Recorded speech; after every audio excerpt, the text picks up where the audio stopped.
কোনো রকম বিরিয়ানির মশলা ছাড়াই একদম পারফেক্ট স্টাইলে একটা বিরিয়ানির রেসিপি আজকে আপনাদের সাথে শেয়ার করব। যেটা হচ্ছে আমাদের বিরিয়ানির মশলা দিলে যেমন স্বাদ হবে তার থেকে কোনো অংশে স্বাদে কম হবে না। হ্যালো এভরিওয়ান, আসসালামু আলাইকুম। কেমন আছেন সবাই? আশা করি সবাই অনেক অনেক বেশি ভালো আছেন। আমিও আলহামদুলিল্লাহ অনেক বেশি ভালো আছি। তো আজকে চলে আসলাম আপনাদের মাঝে আরেকটি নতুন ব্লগ নিয়ে, রান্নার ব্লগ নিয়ে। আর সেটা হচ্ছে কোনো রকমের বিরিয়ানির মশলা ইউজ করা ছাড়াই আমি কিভাবে বিরিয়ানিটা একদম পারফেক্ট স্টাইলে রান্না করব সেটাই আজকে আপনাদের সাথে শেয়ার করব। তো এখানে আমি কিছু মুরগির মাংস নিয়ে নিয়েছি, খুব ভালোভাবে ধুয়ে পরিষ্কার করে নিয়েছি। তো এখানে আমি কিছু গরম মশলা দিয়ে নিয়েছি, আপনারা আগেই দেখতে পেয়েছেন। তো এখন একে একে সব মশলা দিয়ে নিচ্ছি।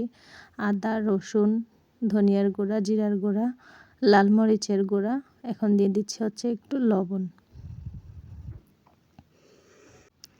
তারপরে আমি এখানে হচ্ছে দিয়ে দিব হচ্ছে 2 চা চামচ মতো হচ্ছে আপনার গুঁড়া দুধটা দিলে হচ্ছে বিরিয়ানির পারফেক্টটা একটু বেশি ভালো আসে। তারপর দিয়ে দেব 2টো তেজপাতা। তারপরে দিয়ে দেব হচ্ছে পরিমাণ মতো কিছু তেল।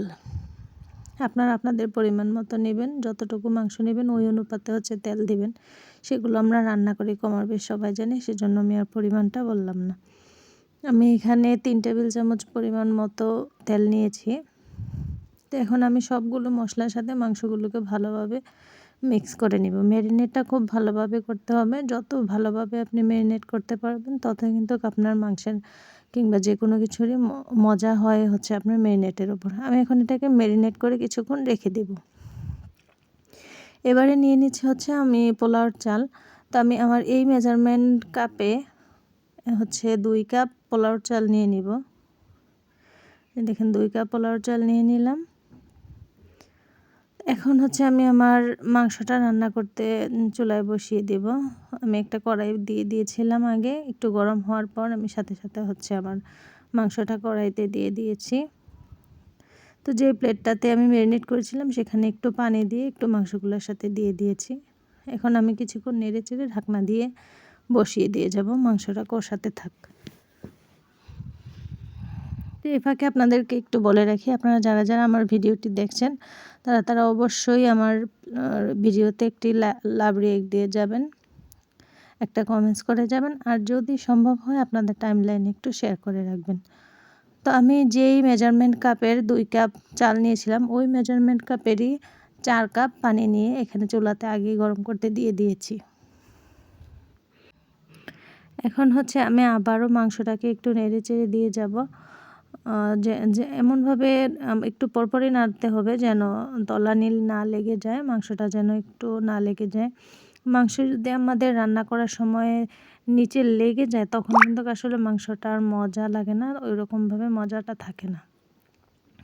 তলানিতে না লাগলে যে টেস্টটা পাওয়া যায়, তলানিতে লেগে গেলেও ওই টেস্টটা আসলে আমাদের থাকে না।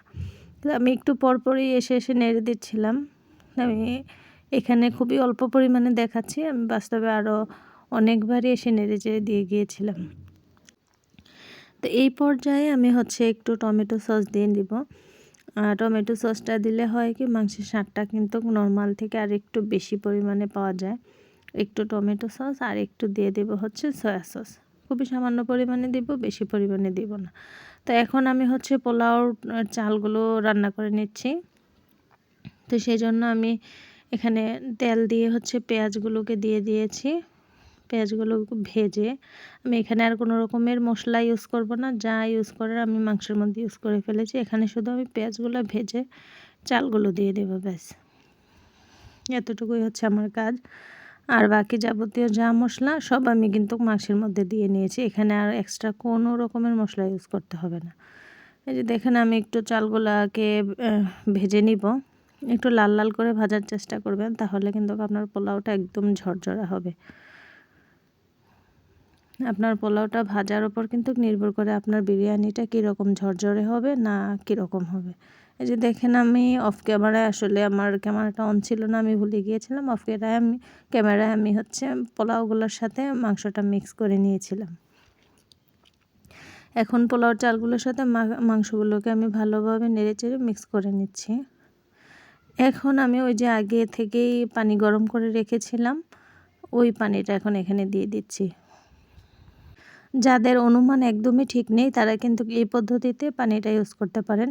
আপনি যত কাপ চাল নেবেন তার দ্বিগুণ পরিমাণ পানি দিয়ে বিরিয়ানি বসিয়ে দিবেন, তাহলে দেখবেন আপনার বিরিয়ানিটা একদম পারফেক্ট হবে। একটু এদিক সেদিক হবে না, শক্তও থাকবে না, আবার একদম নরমও হয়ে যাবে না। তো এ পর্যায়ে আমি ঢাকনা দিয়ে চলে যাচ্ছি।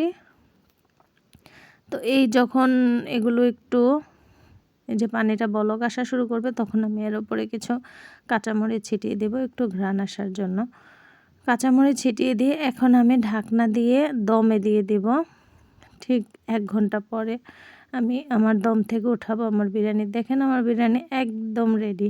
চমৎকার হয়েছে বিরিয়ানিটা, একদম লোভনীয় লাগছে কিনা আপনারা কমেন্ট করে জানিয়ে যাবেন আমাকে। এখন আমি আপনাদেরকে একটু দেখিয়ে দিচ্ছি, দেখেন কতটা ঝরঝরে হয়েছে। তো আগেই বলেছিলাম পানির পরিমাণটা আপনার যেমন দিবেন আপনার কিন্তু পোলাওটা ঠিক তেমনই হবে, তেমনই ঝরঝরে হবে। দেখেন আমার পোলাওগুলো অনেক ঝরঝরে হয়েছে এবং সবাই কিন্তু খেয়ে অনেক প্রশংসা করেছিল যে অনেক মজা হয়েছে। বিরিয়ানির মশলা যে আমি এখানে ইউজ করিনি সেটা তারা বুঝতেই পারেনি। তো রান্না করার পর প্রশংসা পেতে কারই না ভালো লাগে বলেন। তো আমার ভিডিওটি এ পর্যন্ত। সবাই ভালো থাকবেন, সুস্থ থাকবেন। আল্লাহ হাফেজ।